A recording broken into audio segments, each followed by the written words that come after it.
Your identity is not fixed. It is simply the current story you keep telling yourself. And the beautiful thing about stories is that they can be rewritten. And in this video, I'm gonna show you how to change your identity, and we're gonna use rocket science to actually explain it. Because changing your identity is pretty simple, it just feels emotionally hard, and that is because you have the gravity of your old self pushing against the new programming that you want to install. Think about a rocket ship leaving Earth. The hardest part of the mission is not space itself, but rather the launch. It's the moment when the weight of gravity is pulling and pushing against the spaceship and the rocket ship that is trying to launch into space. Everything is pulling it down. It's the resistance, the pressure, the friction, and that does not mean the rocket is failing. In fact, it means that it's working, and the same thing is happening to you.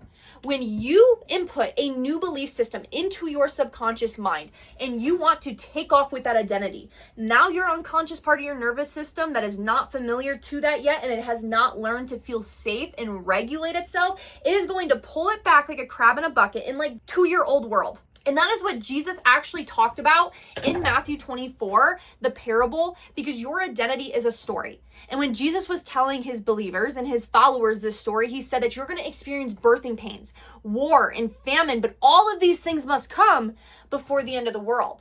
And you know that this is a parable and not a literal apocalyptic story as used in certain denomination circles, because in verse 34, he says, all of you will see this pass before this generation passes away. So either Jesus was a liar, vampires exist, or that was actually a parable talking about the subconscious and the conscious journey of the soul. Because when you have a story in place, your identity, your current identity, whether you believe that you're confident or you're shy, whether you believe that you're good with money or you're bad with money, whether you believe that you're smart or you're dumb, that is simply a story that the ego, this false self, the old world that's ruling, okay? Kingdom against kingdom. You got two kingdoms going on inside of you. The kingdom of darkness, unconsciousness, and the kingdom of light, of consciousness. You have a story that is being fed to you by your ego. And you have a story that is made up of beliefs, of memories, of emotional experiences, and repeated thoughts. Most of your thoughts are actually on autopilot because of what you've trained your brain and your RES system to look for and think of based on whatever programming and emotional wiring you have going on in your body. In your nervous system, this wiring has memorized that story. So when you decide, I want to become somebody new, I want to quantum jump, I want to take off and go into outer space like a rocket ship, it resists. And it's not because it's against you, it's because it's trying to keep you familiar and safe. Because that's the nervous system's job. The nervous system is designed, it's highly intelligent to keep you alive and safe. And when you also have a story in your brain that changes uncomfortable, that changes dangerous, that changes bad, maybe something from your childhood, the nervous system is then going to even resist more because it's like, whoa, remember that time? I have emotional stored energy in here that got hurt the last time, so we don't want to do that. And that is why when you want to put into a new habit, all of this like oomph of like that kind of energy burst that you're like, yeah, this will be a great idea, it just drains away and you're left with this like crushing, just emotional despair of like, oh my goodness, like, I don't know if I can do this. And usually what you'll see happen, at least I noticed with myself in the past, is I'll get going good one day, I'll get going good day 2, I'll get going day 3, and then usually day 4 to day 7, I'll self-sabotage. Because my nervous system's like, this feels uncomfortable. We're having more visibility than we're used to. We're having more success than we're used to. We're having more money than we're used to, whatever it was. And it'll sabotage to get me back into the space that it feels safe. And that is why it feels hard, because when you install a new belief, let's say you're shy and you now say, I am confident, and you start listening to subliminal programming, you start doing EFT tapping, you start regulating, you start, journaling it, whatever your trick of the trade is that you want to do to reprogram your subconscious. Everyone has their own thing that works better for them. So then when you start putting that new belief of, I am confident, I am good with money, I am worthy, I am lovable, I am chosen, I'm safe to be seen, my voice is worthy to be heard, I deserve respect, your subconscious goes, that's not who we are. Who's this? And you even see that parable playing out with Jesus and Mary Magdalene at the tomb. Because when Jesus dies on the cross, He goes into a tomb for 3 days. Now, this is talking about the stars because the sun actually goes into a tomb for 3 days at the winter solstice, and then on the third day it starts to rise again. But this is also talking in the metaphysical principles, as above, so below, as within, so without. Again, parables meant to teach. If you can understand the casing mythology, you'll understand the esoteric mysticism that's underneath, known as Merkaba or their Kabbalah teachings. So when Jesus is coming out of this tomb with Mary Magdalene, she's the first one to see him in one of the Gospels, right? And every Gospel has their own thing, but we're going to go with that one. She wants to reach out and touch him because that is the feminine nervous system, because you have masculine and feminine principles inside of you. So your masculine principles are the new identity of belief systems up here. Those are the things when you take back the keys and you start becoming very self-aware of what's going on in your subconscious, of what blocks and limits that you have and that you're believing that you have, you rewrite it, okay? So the old ego dies, this idea that I'm shy. And now you got a new belief that I'm confident. It's safe for me to be seen. But the nervous system hasn't been brought up to date yet because you have to have the balancing of the left and right brain or the balancing and coherence of mind and heart, okay? You have to master this chariot and get it into submission.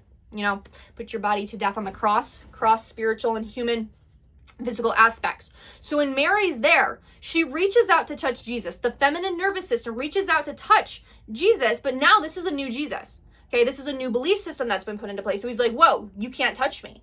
And it's not because Mary could not physically touch him in this story, but it's because the old nervous system does not correlate and relate to the new belief. Because if you have a nervous system that does not feel safe to be seen and you're putting in a new belief and an identity that it is safe for you to be seen, these don't correlate with each other. Now there's incoherence. So now Mary Magdalene needs to have a new feminine unconscious of a regulation of, hey, it is safe for me to be seen.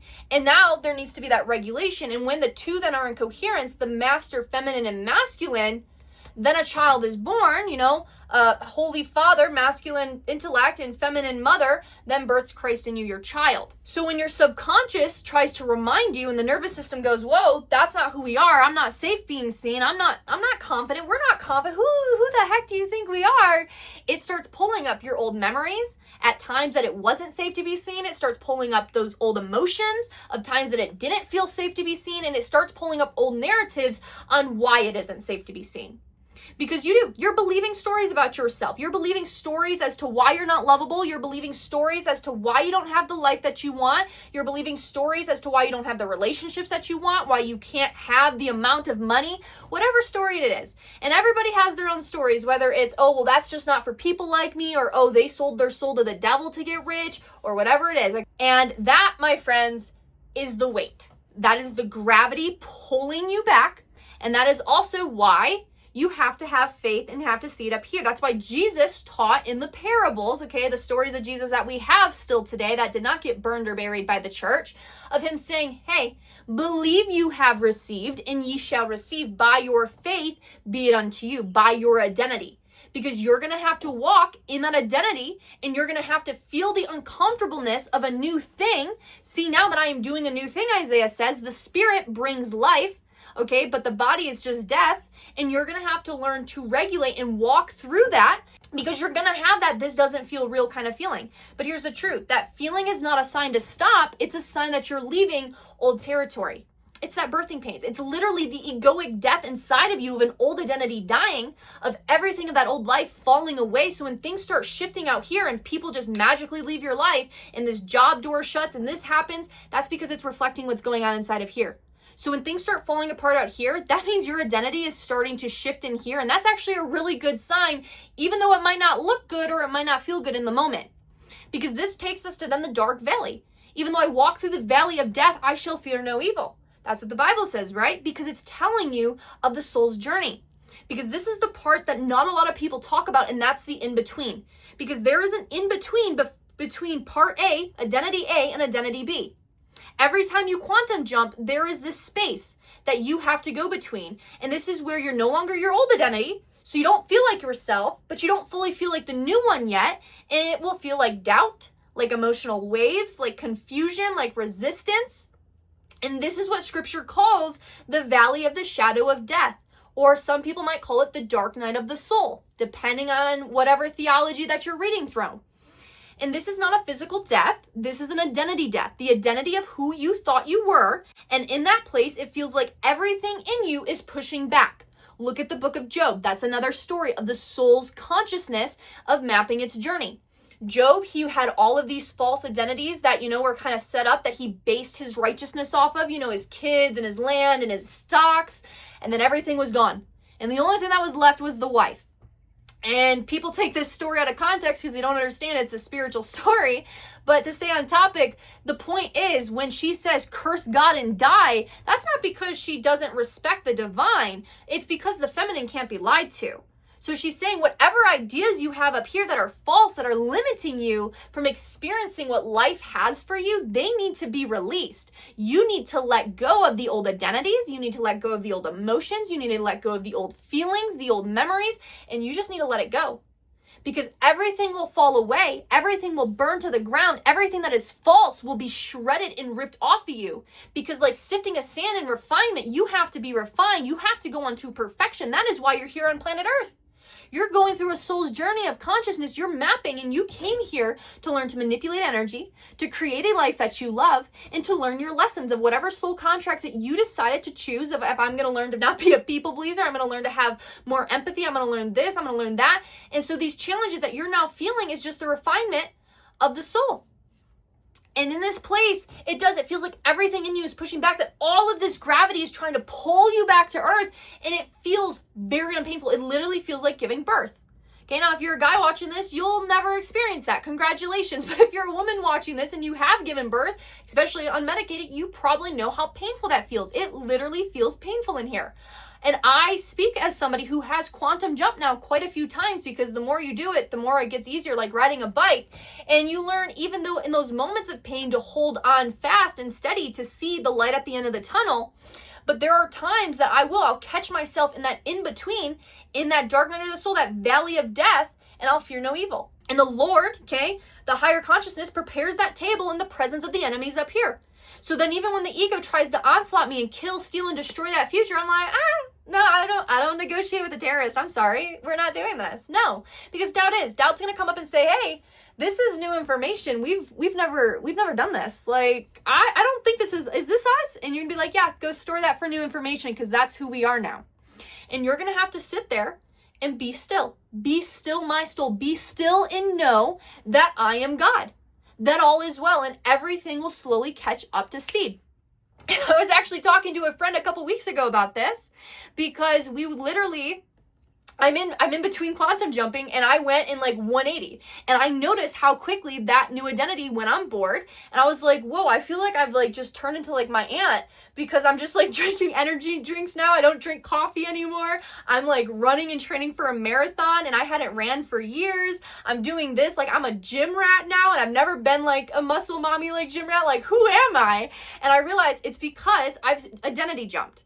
Because my higher version of myself, my next version, she's super fit, she's super healthy, she's working out every day, for 1 to 2 hours, she's doing all these things, she's not drinking coffee. And so I had this whole new identity.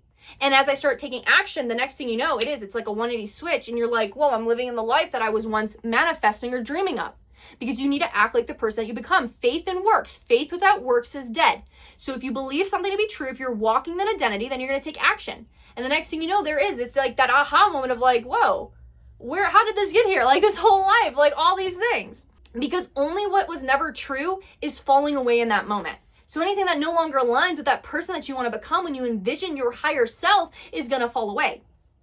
And that's where you have to regulate to rise. Because you don't shift your identity by forcing beliefs. If you have a program stalled into your mind, it's going to do you no good forcing and shaming and hating yourself into a version that you love. Like, you can't hate yourself into a version that you love. You can only love yourself into a version that you love. And you don't shift that identity by forcing belief. You shift it by regulating your system. Again, if you have a nervous system that is not comfortable holding a lot of money, let's say you grew up in a very scarcity house, you're going to have to regulate that to feel safe with money. And for you, maybe that's checking your bank account every single day and saying, hey, it's okay for me to hold money. Maybe it's pausing before you buy something that you'd normally clench your jaw at and being like, you know what? I'm visualizing this money coming back to me.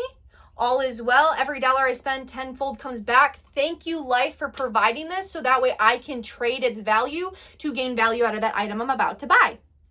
And you shift it by regulating your nervous system, because when your body feels unsafe, it will reject your future. And a lot of people, that is why people get frustrated, I would say, with, let's say, affirmations and subliminals and manifesting. Oh, that woo-woo stuff doesn't work. Like, you guys are just, like, crazy. Like, no, that's not what the Bible actually means. Like, only if it's God's will. Like, there's a lot of negative Nellies out there because they don't realize that their nervous system is self-sabotaging them to keep them safe, because they're not in touch with their body, because they've been told to reject and hate their bodies their entire lives by their indoctrination system. But we don't hate ourselves here. We love ourselves here, and we want to love every aspect of ourselves because we are the divine expressing ourselves, okay? Because if your body feels unsafe, it will reject your future. So the real work you got to do is not necessarily believing a new belief, okay? Because even the demons believe. That's what the Bible says. And what that's saying is you will. It's so easy for up here to believe. It's so easy to believe, like, yeah, my abundance is my natural state. Like, oh, look, no money, ha, ha, ha. But if you believe it, you're going to hold fast and you're going to walk in that identity. Okay, so the real work is learning how to sit in the discomfort without running back to who you used to be. So if you're somebody that, like, works out, that is disciplined, that wants to eat healthy and do all these things, there will come a point that new version of you will feel discomfort to your old version. I know me back in the day when I started my journey of consciousness, like back in 2019, that's really when, like, my consciousness really started waking up and I was like, whoa, indoctrination to the max here. I would then start self-sabotaging every couple months, like when I'd, like, kind of identity jump, and when I would get super discomfortable, I would want to go eat comfort food. So for me, that was like sour cream and onion Pringles or like a McChicken. For whatever reason, when I broke down sobbing, like, this is too painful, I was like, I just need a McChicken. And I remember this one time I was driving through Northern California and I was going through it, okay? An identity death, dark night of the soul. I was like, I just need a McChicken. Like, there's no McDonald's, I'm in the middle of the woods. And then, I kid you not, like, a McDonald's just, like, out of the middle of nowhere, and I was like, thank you, Jesus. Like, I was just so happy that there was a McDonald's in the middle of the woods. So random, but that was kind of what I'd self-sabotage on when I started going and eating healthier and slowly turning to being a vegetarian in that season of my life. Just because with my studying, it's easier to command your chariot when you have life food in you, you know, because everything you eat has energy. So when you eat plants, that's why I would say the SDA, they're very, like, health oriented. I mean, there is other bad theology mixed in as to why, but they are right with that. You see that with the Native Americans, you see that with the Buddha, the Buddhists, they are very, like, just plant oriented because you're eating food that it comes straight from the sun. It's alive. But if you eat, like, a dead animal, then it's already dead and it's just being regurgitated into your body. Getting back on topic, you have to learn to sit through the discomfort. And a lot of people, there has actually been studies done that they would rather be sitting in an electric tasered than sit alone with their thoughts for 15 minutes. But if you can't even sit still for 30 minutes, hell, for 10 minutes, you're not going to be able to quantum jump. You're not going to have an easy, quick time, you know, identity switching. And the more comfortable you get with yourself, the more comfortable you get sitting in silence, the more comfortable you get sitting with your thoughts and being able to look yourself in the mirror, as in the Ouroboros, you know, the snake eating its tail, seeing both sides of you, seeing the good and the bad and loving them fully. The more you love yourself unconditionally, the more you completely embody your humanity as Yeshua, you know, of Nazareth taught, the more easier it will be for you to quantum jump, because you're not going to be resisting and hating and shaming yourself as much as somebody who can't sit comfortably with themselves. You should be your best friend. And even in those moments, it is uncomfortable. Like, and I say this as somebody who has learned to love myself from a point of where I wanted to off myself because I hated myself so much because of the belief systems I had. And so even now, as somebody who deeply loves herself, there are times that when I'm, like, writing and I'm journaling my highest self, old memories will slowly try to creep back up and be like, hey, like, what's going on here? Are you sure that's who we are?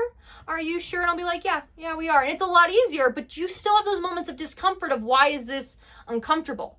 So get comfortable being uncomfortable and breathing through it. Observe it. That's what the Buddha taught by emptying your mind. Christians hear that and they freak the hell out and they're like, no, you're going to entertain demons. And it's like, no, when the Buddha talks about emptying the mind, it means to detach yourself from your mind, because you are not your thoughts and you are not your feelings. Those are just indicators of what's currently going on inside of you, and your thoughts are not you. So when you sit and you start to meditate, that is why they did teach meditation. That's why they said to take no thought 5 times, to kill off your worldly senses, because you actually have more than just your 5 senses. You have your spiritual and energetic senses too. And you need to say, hey, I'm going to actually start to focus. You know, some people, they practice like when they meditate, like having the flame on top of their hands and just focusing. I remember when I first started meditating, my mentor, he sat me in front of a wall and he said, stare at that spot on the wall. And I had to do that for 30 minutes every single day. And it was painful sometimes. It was discomfortable. Like I literally, some days I wanted to leave after like 30 seconds. Like I was mentally counting, and he would actually know when I'd be counting, and he'd be like, hit the dong. And I'd be like, what the hell? And it was this cue of like, hey, you need to empty your mind. Stop counting about emptying your mind, because that's not you emptying your mind. The point of this is when things are uncomfortable, it just is. And that's what he taught me, is if it's painful, it's painful. And if it's comfortable, it's comfortable. It is what it is. You're the one that gives that experience its definition, but the experience is just neutral. So breathe through it, observe it, and stop identifying with it. When you get discomfortable, that does not mean something is wrong. And when you start identifying with the discomfort, when you start identifying with the self-sabotage, then you start beating yourself up more, because you're like, oh my gosh, see, this is like what, and then you start spiraling. Okay, that's also where meditation teaches you to command your chariot, to command your mind. Christ is head of the body, okay, head of the man, the masculine mind, and the feminine, the woman, the emotion. Christ is head of all of this. You are Christ. Christ in you, your hope of glory, Colossians 1:27. So you need to learn to sit through it, and you need to learn to let the emotions come without letting them define you. That is what Jesus also taught with the parable of the house with the storm. Okay, because when you are identity, when you are switching your identities, there will be the storms. There will be the storms that come. And if you do not have a strong foundation, okay, your cornerstone of consciousness of being there and being prepared, because you've taken the time to become strong and aware and rooted in yourself, rooted in the house of the Lord, then you will. When the emotions come, you're going to spiral really quick. You'll be like, I can't do this. And then you wonder why, if you're trying to, let's say, quit drinking, you stop drinking, you're like, yeah. And then as soon as life gets hard, you're like, oh, I need that vice. And you immediately go back into it. And it's like, and you just have to consciously be aware and be in charge and take every thought captive of, no. We're not going to sink back into that depression point of where we were here the last time. We're not that person anymore. When you break gravity, something happens. If you stay consistent, if you stop reacting to the old story, if you keep choosing the new identity, there comes a moment where it clicks. Like I said, everything just comes on board and you're like, oh my goodness, I'm a completely new person. Like I wake up happier. I'm doing this. I'm doing that. That doesn't interest in me anymore. I magically like eating fish again. I've always hated eating fish. Like what the hell's happening here? And that's because the new identities come on board. And there comes a moment when it clicks and that resistance stops feeling so heavy, because the thoughts lose their power, the emotions don't control you anymore, and you break gravity. You have officially made it into space, and once a rocket breaks Earth gravity, it doesn't need the same force anymore. It moves differently and effortlessly, and there will come a point when you quantum jump, and it's no longer resistant. And that is what becoming is. It's not about forcing yourself into somebody new. It's not about trying to force the old program and trying to change the old program. It's just letting it go. You have to let go and release, and the more that you release, think of a rocket going into outer space. Again, let's use rocket science to talk about this. A rocket starts off heavier with all the fuel, but the more fuel that it releases, the more it accelerates because the less weight it has. Same with you. The more you release old habits, the more you release old thoughts, the more you release hate and shame and guilt and condemnation for yourself, which are all very low frequencies, because everything is energy. Thoughts and feelings and emotions, it's all frequency, and frequency and light gets slowed down. Consciousness gets slowed down, which then becomes matter. So then it gives you this avatar, okay? But if you put your hand under a microscope, you're going to see atoms vibrating at fast-paced frequencies, because that is how everything is made. You got consciousness, you got free will of polarity, and so forth. It keeps on going. Pre-atom, atom, and so on. But when the rocket releases fuel, when you release old things, okay? when you start releasing all of those old, just stuck, stored emotions and all those heavy things, when you have think of a backpack, okay? Not to get another like analogy, but if you have a backpack full of rocks, all these rocks are just beliefs that you have just carried on with you, okay? I'm unworthy, I'm unlovable, I have to work hard for my money, I have to do all these things, I have to be good enough for God, all whatever your beliefs are. And the more you start getting rid of these rocks of shame and rocks of guilt and rocks of condemnation, now, yeah, you might have like little tiny pebbles that keep coming out of the subconscious as you slowly continue to refine and go on your path. And when they come up, it's easier to release them because they're not as heavy to get rid of. And your backpack is a lot lighter. So then when you want to jump again, you don't have as much weight going with you. And that's what I mean. Every time you quantum jump, every time you change your identity, it becomes easier and easier and easier, like it is to ride a bike. But the first time you do it, you've got all this weight and you're like, oh my gosh, like there's so much here. I'm so overwhelmed by everything. Like I have all this childhood trauma and I have all this and I have all that. And I'm already in my 20s or 30s or 40s or wherever you are on your path. And I'm like, how am I going to change my entire life? And I might have kids and I might have a bunch of debt and I might have bills. And this just seems like it will not work. And you spiral, okay? Because it's uncomfortable. But breathe, okay? We want to observe. Get a notebook, get a whiteboard, take out your notes app and start writing down what you believe about yourself. What are my thoughts about myself? Do I love myself when I look in the mirror? Do I think I'm beautiful? Do I think I'm fat? Do I think I'm healthy? Am I gaslighting myself? Am I delusional on, yeah, I'm so healthy because I'm skinny, but you're actually just eating fast food? Or the opposite, maybe you're a little bit heavy and you're like, oh, I'm so healthy because I ate a salad for lunch, but you're not actually, working out or doing what you need. What is going on? And I'm not body shaming anyone. I'm just saying we need to have honesty with ourselves, okay? We need to have love for ourselves because love is honest, okay? So we need to have honesty because also when we are lying to ourselves, we're blocking our third eye. This is blocked by the illusions that we tell ourselves, okay? This is locked by the lies that we tell ourselves. This is our throat chakra. So whatever lies we keep believing about ourselves, and our throat chakra is going to be blocked. Our thyroid, that's how we create. As we speak, we create. So we don't want this blocked because we want to speak our lives into existence, which also goes back to the more you do it, the more you believe it, okay? The first time somebody ran a mile under 4 minutes, they didn't think it could be done. But after one person started doing it, the next thing you know, that became the new normal because people believing they have received, you shall receive. So once you quantum jump one time, you're going to be like, oh, I did that. That is possible. Like, wow. Okay, cool. I did. I just manifested. I believed it happened. And then this money just came to me out of nowhere. Okay, now I'm going to do a bigger number. And I'm going to do a bigger number. And I'm just going to keep playing with this. And I'm going to keep creating. I'm now the magician in terms of tarot. Okay? You start off as the fool, innocent. And then you become the magician and you realize I am the creator of my life. I'm the one that gets to create my identity because I'm the one writing the story. But if you're going to keep being a victim and blaming and like, spiraling and self-sabotaging and hating yourself or whatever it is that you're using as your vice to not actually take action, then yeah, you're not going to create the life that you want. Because it's not about forcing yourself into somebody new. It's about releasing everything that told you you weren't already that person. Again, you are already a whole, complete person. You are already enough. You are already chosen. You are already lovable. Your original state is original righteousness. There's no such thing as original sin. And this backpack was already full of everything beautiful. And then you just started putting rocks of all these other beliefs and emotions and memories that aren't even your own. I mean, the memories are probably your own, but those beliefs, I guarantee, are not originating from you, most of them. They come from your peers, your parents, and religious society and everything else. And you need to release them. You need to get rid of them. And all these rocks, they're just weighing you down of, oh, you're not that person. You're not confident. Get rid of them. And then you're going to realize, well, I have an empty, beautiful backpack because you're not behind. You're not failing. You're in the launch. And the launch just needs you to lose some weight. And once you get past these heavy, condensed frequencies and you get to a place of just love, which is like a creation frequency, when you get to gratitude, which is abundance, gratitude changes everything. You want to start changing your life, first thing to do, stop complaining about your life, stop complaining about your current identity, and start gratitude, thanking life for the identity that you want. Believe you have received, as in past tense. You have to hold on to the vision.